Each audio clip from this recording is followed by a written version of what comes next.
how far they pan out. Because, okay, my legs, that's there, okay. Oh, pan out. Fan. That's talking about the camera. Yeah. Yep, ready.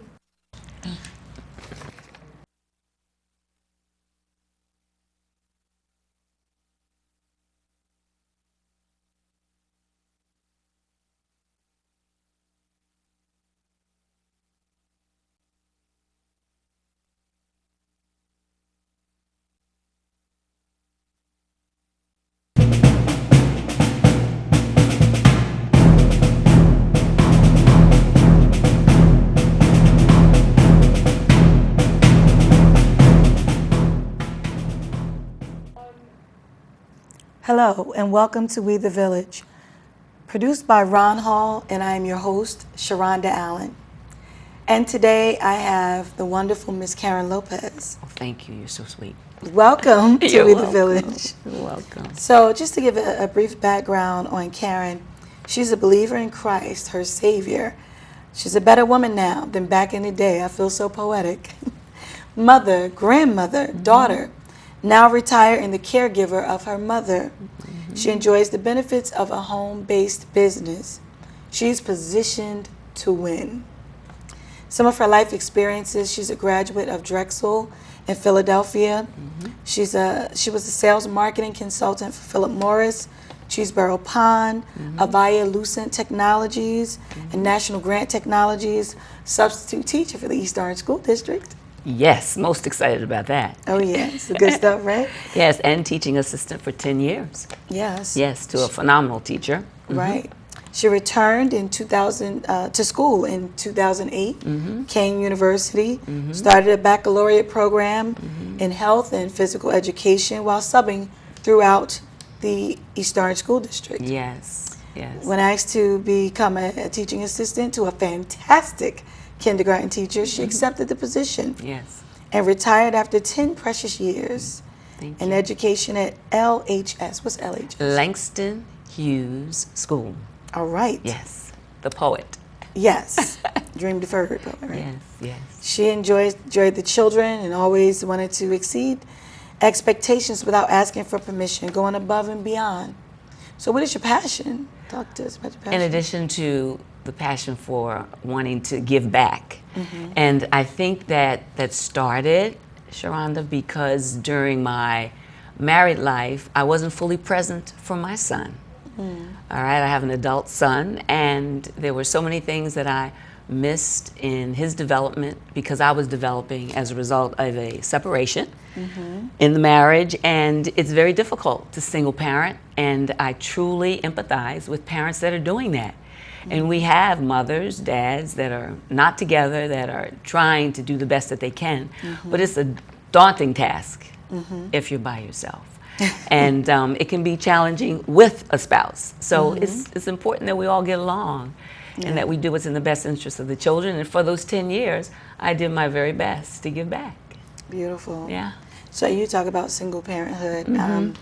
I am a single parent, and I would say it wasn't difficult. I'm grateful for it because I didn't have certain conflicts or battles, and the way I raised my daughter was the way I raised my daughter, and I think I did a pretty good job on my little baby. I agree. So it was good because I poured everything into her, and so it wasn't as difficult as maybe everything is different for different people. Yes. I grew up an only child in the house. I loved it. Some people hated being an only child.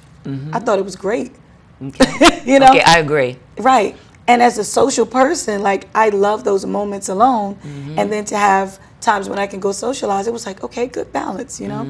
So you're into health and wellness and financial freedom and time freedom. Yes, yes, yes. Tell me about those things. All the above. Tell me about those things. I'm concerned, Chandra, because we're missing it. We're so dependent on the job. Okay. The job, the just over broke. Oh, wow. It's a paycheck. When you work, you get paid. If you don't work, you do not get paid. Right.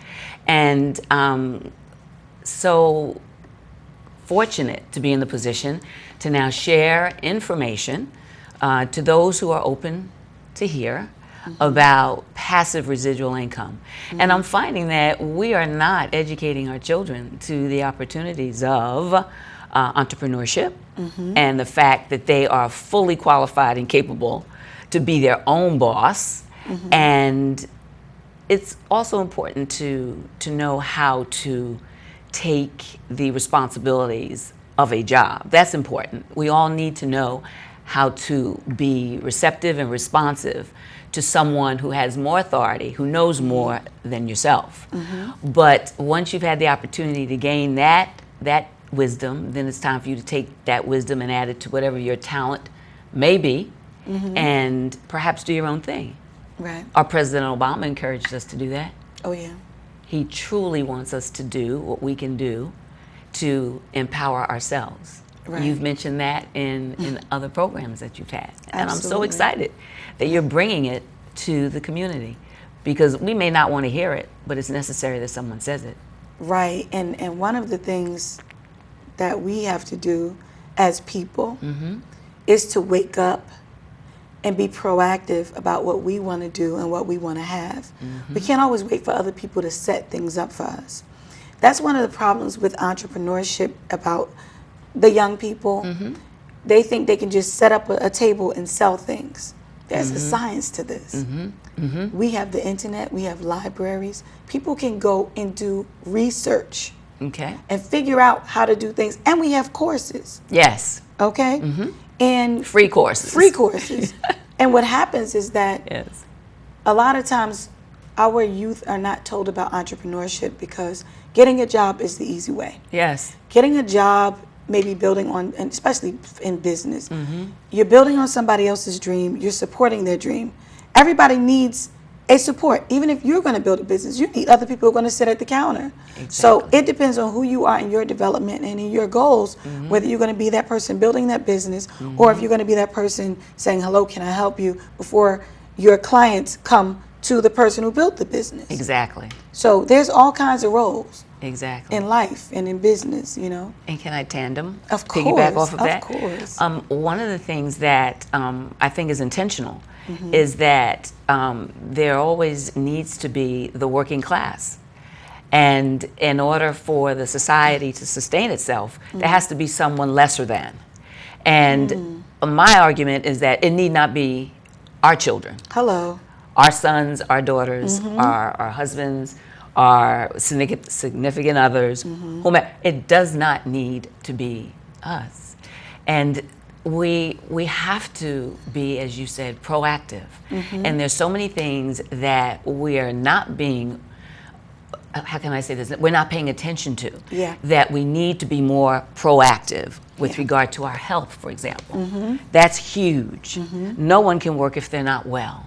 Absolutely. And if we're not taking the necessary steps to make sure that we're eating and drinking, you know, less foods that are loaded with sugar and toxins and high fructose corn syrup, which is everything from cookies to ketchup to salad dressings. Everything has high fructose corn syrup, you know. So we need to pay attention to not only how we look, but what we're feeding our bodies in order to stay as well as we possibly can. So we then can be the example that we want to be in the community as a successful entrepreneur. And there's more to just work than owning the business. It's about understanding the importance of passive residual income, which many of us have no clue what that means. When we speak in terms of passive residual income, we're more accustomed to the hustle and always having to work and having more than one job. What? That weakens our system, because then we have no family time. We have no give back because we're too exhausted or sick or busy. Okay? And when we find those types of opportunities, we need to pay attention to them. And most of the time, Sandra, they tend to be opportunities in network marketing. And many people have bad thoughts or ideas or predispositions. Well, because of the way they're presented. Exactly. And see, that's the thing. Exactly. Network marketing has turned into an ugly, disgusting term. because some people create pyramid schemes where they're just vigorously trying to sign people up for their downline. But what's the work? That was my question for all those years. Well, how do I do this? I can't just keep signing people up for this amount. That doesn't make sense to me. But when people explain things, then it's not so much of a bad word. And a lot of people have been burned by it. Yes, they have, unfortunately. Yes. So we have and that continues to this day. Right. Because there are companies that are not legitimate and that tend to take advantage of those who aren't in the position to do their research, may not know how to do their research, or they're looking for something and they're in the wrong place. Right. But I think that one thing that can help us is if we change our disposition with regard to network marketing, because every social media platform is all network marketing. Yes, Instagram, all that. All of that, Yeah. all of that. And we have such clout, we have such power, we have such buying leverage, and we're not taking advantage of it. In fact, we're letting people take from us. Absolutely. Instead of giving and imparting into us. But that's the American way, and I'm being very facetious because it's the same as music and culture and fashion and style. You know, it becomes hijacked. I was watching a documentary about that song, Awimowe. The heirs of the guy who really created that song are still being mistreated because everybody all over the place, there was a lawsuit with Disney, they won't disclose the settlement amount, but all these other people jumped in and they're getting a cut before the heirs actually get the royalties from that song. And even with the whole lawsuit and all of that, it's part of the system. But once we learn true business and become part of the system and create the levels within the system, I think we could do a lot better. Sometimes we just want to create, and we don't always understand how to protect ourselves and how to be in it the right way so that we can reap the benefits, the licensing, the product, all those things. Exactly. You that know? we know very little about initially. Well, initially, but that's where people need to take initiative and figure certain things out. You want to be in it, you got to read about it, you got to learn about it. Go to the library, look at some videos, use your phone, learn about it, take some courses. But I just had a big old argument with somebody today. Really? Oh, the system is set up. Yes, it is, but that's why I created my own things. Exactly. That's why I do what I do. We can't just say Exactly. the system. Yes, there are systemic things in place, but people individually have to wake up and say, what do I want for myself? And not everyone can do that, but we have Oprah's Masterclass. Yes. Where you can learn about Yes. how did I find myself? Yes. What did I do? Look at Yes. some nature shows. We got to stop looking at all this silly stuff that doesn't get us anywhere. And look for the core. And look for the core, the quality things. Find our own ambition. I agree.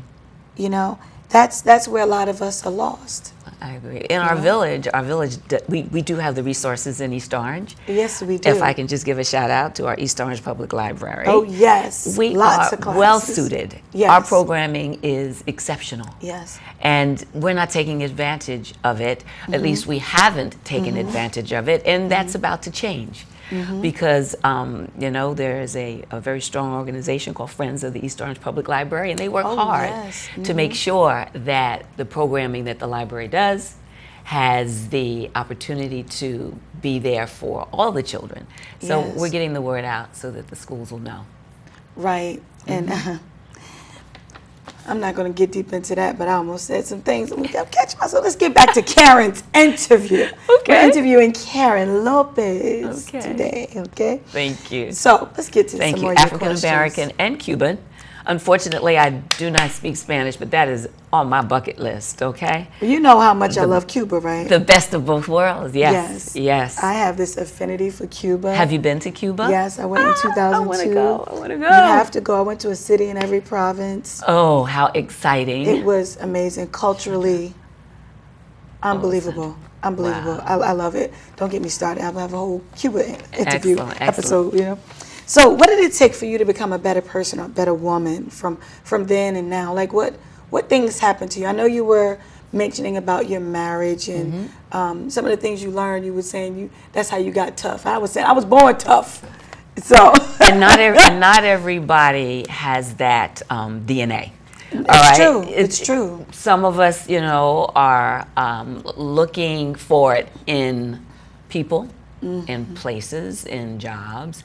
And it took me realizing that until I was self-sufficient within myself, that there was no depending on anyone else. Right. And being in a position to, after, my career in traveling for Cheeseboro Ponds, I had the opportunity to be married, and I realized that it's not easy. Marriage is not easy, and it is it takes two. It really does. And that, I guess, was my best network marketing experience, learning that it does take a team in order to have a happy relationship, one that's successful. And I've never been married, and I'm so grateful. Knock on wood, I'm grateful because what I do know about it is not only is it a business deal, it's a soul deal. Yes. And if anything is off in any of those deals, I mean, it's a friendship deal too. Yes. You're gonna have a difficult time. And when I was younger, people were like, when you get married, why you not married? And I'm like, you see what's out here? I mean, come on. I got to get somebody that's evenly yoked with me. Yes. And I'm so glad I never yielded to that pressure because I look back at people who got married in their 20s. And I'm like, you know how much I grew up since then? Exactly. And how much amazing development I've had? Exactly. Whereas I'm like, I'm so glad I didn't because if that person hadn't grown along with me, it would have been a disaster. And I love where I am. I love who I am. And I didn't have to have somebody with me to do that. Exactly. I didn't. Exactly. And when you realize that you don't need anyone to do that, that's when you become extremely mighty. Well, I was born mighty like this. I'm trying to tell you. I mean, I have the blood of Ida B. Wells in me. Okay. And I'm telling you, like, it's serious. And I'm so grateful. And I tell people, well, just go ahead and do it. Like, everybody can't be like that. I'm like, why not? Just do it. Like, come on, The guts. I was born with the guts. I was born with the grit. And it's interesting because some people are born with it and it's beat out of them, it's conditioned out of them, it's worn out of them, and it's sad because a lot of us are born with certain things in certain ways, but people want to say, oh, we got to make sure they can do it right because do this way because they got to go to school. And no, my teachers let me be myself. Yes. Yes, and that's not the same path necessarily for everyone else. It's not. It's not. Nope. No, it's not. But I'm sure you can respect the fact that there are those of us who have made that journey definitely to reach the point. And that's what makes me so proud of me. But that's your growth, and that was your epiphany. Yes, and so, yes. But I'm not sure, was there an expectation from your family and from society, whereas they said, well, you got to get married and you got to da-da-da. I mean, was there that expectation? It was a slight expectation, because it was a desire of mine to never have a divorce. Really? And to have my son be without his dad full time. Right. So yes, that's a slight expectation. But my heart expected the relationship to be the very best because that's what I was bringing to the relationship. Right. But you can't always expect that from your partner. Right. All right? And without saying anything else, so that I make anybody look bad in this, because it takes two. Listen. It does take two, but I'm far better for it now, Sandra, Right. as a result of it. And I have a handsome, adorable adult son Yes. who is my why. Every day I'm motivated simply because there's things that I have yet to do for him Right. that I intend to do for him. And it's unconditional. It's just unconditional. What we feel and what we want to do as parents, especially as moms, bone of my bone, flesh of my flesh. I love So it. yeah, so it's a part of the growth cycle. And he's one of the reasons, I think, in addition to my dad, and my mom and dad, they divorced. when I was very young. So I'm in the process of breaking a generational curse right now. Right. Okay? And Yeah. straightening it up. And in doing that, I'm finding that it's not easy to do. It's not easy to do because there's so many things that can deter you, distract you, to get in your way. And a lot of times it was the career for me. I just couldn't get my footing after the relationship dissolved, but always wanting to have my own business. But you know, it's about having the right opportunity, and I am a fanatic about health and wellness, and that has been a driving force for me. And I know that it's important to take care of your health because my son was my very first patient, if you will, my love patient, being attention deficit, never ADHD, but he was definitely challenging. You had to keep his attention. And if you weren't a good teacher, or if you weren't a teacher who was animated, you would have a hard time doing that. Right, understood. Okay, but there were certain things that I made sure I did for him so that he never was on Ritalin. Beautiful. I did not, they couldn't tell me what the side effects might be, Sharonda. So I was like, no, no thank you. All right, so we changed the diet, got away from the high fructose corn syrup, you know, and the white flour and the white bread, and that made a difference. So that carried on and has benefited me to this day, okay, and my family to this day. Right. And now I've taken that to an even higher level, and I'm looking at working with organizations. Right. All right, not necessarily in health and wellness, but I'm in the position to help them to be able to afford to eat better, to have the right nutritionals, to do the necessary things to perhaps promote better health, like chiropractic or acupuncture, all right, and taking minerals. Our diet is so deficient, and I could go on and on and on about that. Right. But what I wanted to share with you is some of the things that I gleaned from one of your We the Village presentations about nonprofits and about us empowering ourselves. Right. And we can do that as a body, as a collective body. We can do that because of our strength. But we don't know about it. We don't know that there are passive opportunities for individuals who are looking for a career. So what are those passive opportunities? Well, they're in different areas. You can have a opportunity that's product driven. All right, where you would have something like a nutritional, for example, that you sell, or cosmetics that you may wish to sell. Those are all passive because once you have a client base, the client tends to reorder. Right. All right. I rather explain passive income in the manner that a artist, a music artist, okay, Jennifer Lopez, when we legally download her music, that's passive residual earning for her, all right? For any of our athletes, when they do a commercial, that's passive residual income. Actors and actresses on any commercial, they're paid. They're getting paid on what they already accomplished, what they already did, all right? And there are other opportunities in service companies that are also passive that are here to stay. Right. One Such as? Energy. Yes. Energy. Okay. And we cannot do without it. Right. We unconsciously use it. Always.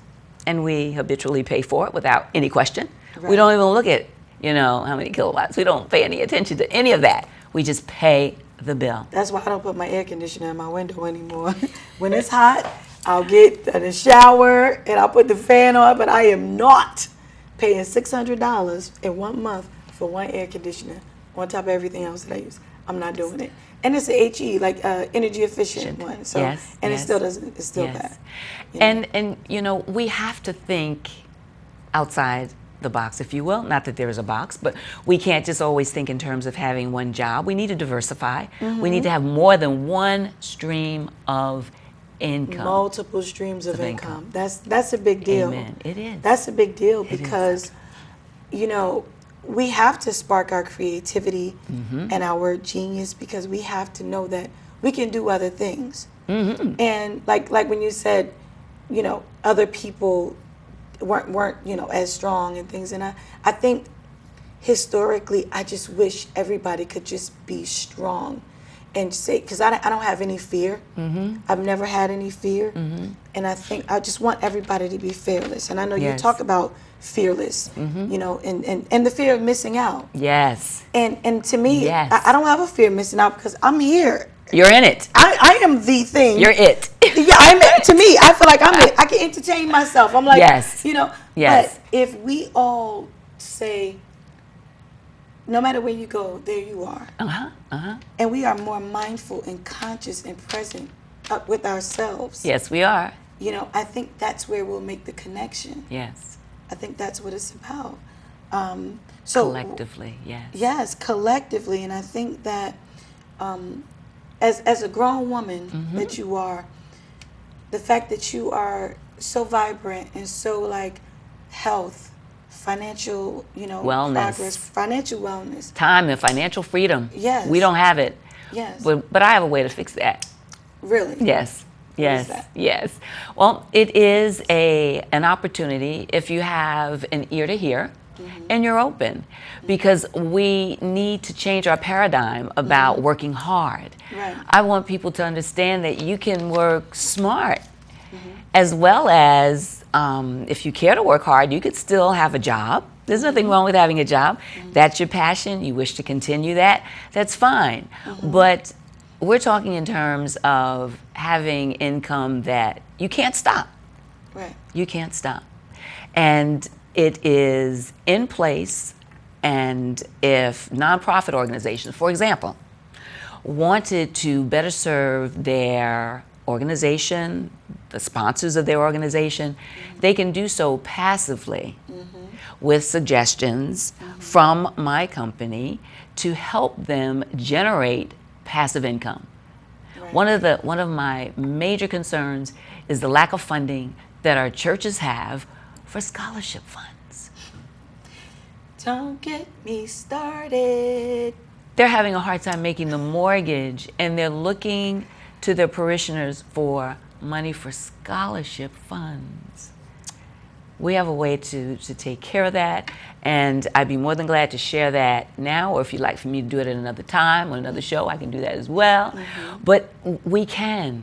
There are definite ways of working with nonprofits, and that's what I'm focused on, because that's the network that's already in place, that has within itself the financial clout to do anything we want to do, but we don't know about it yet. No one wants us to know. That's deliberate. Yeah. That's deliberate. We have to dig deeper, because there are a lot of deliberate things and roadblocks that are set up and put in place. But if we don't dig deeper and say, I want better, yes, I'm going to do better, I'm going to have better, you know, then we're going to stay right where we are. So, in my final note with you, because you know we could talk all night, because that's what we talk. We get to talking. You talk about being your best self. Like, what does that look like? How does someone do that? Being comfortable with yourself when you're by yourself. Oh, yeah. And knowing what you want, when you want, and how you want it. And knowing that you are not going to settle. Yep. I think that's really cool. Yeah. And digging deeper and finding your strength. Your strength, yes. Because some people have other strengths. Like me, I'm like, I don't care why. But and somebody say, everybody can't do it. I'm like, why not? Like, just because sometimes I feel like I've been to the mountaintop. Okay. I feel like that. Really? Yes. That's deep. It's deep. And that's why certain things don't bother me. Okay. And, but I just want to say thank you for participating today. And I'm so grateful for you to come and talk about your passion and thank you. Your work background. Thank you. I want to thank everyone for tuning in to We the Village. Thank you, Sandra.